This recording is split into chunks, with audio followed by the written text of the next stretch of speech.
приятно посмотреть. Я говорю, готовы вот все, смотрите.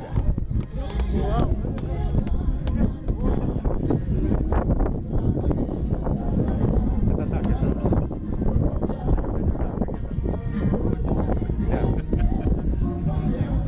Так, давай, крутимся. Вова, запрыгни, давай, Вова, давай вперед там. Это не первый.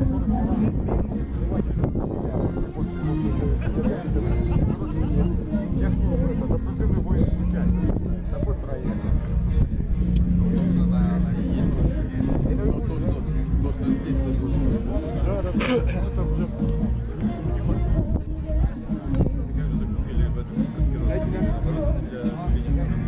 Давай, его завтра сделай.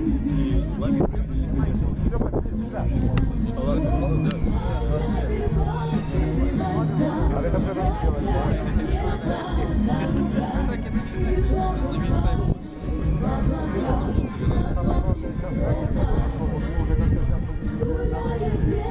мамы приходят, говорят, вот мы хотим, вот 4-5 и 6 вот мы руки Маркелова и 10 делаем посмотрим.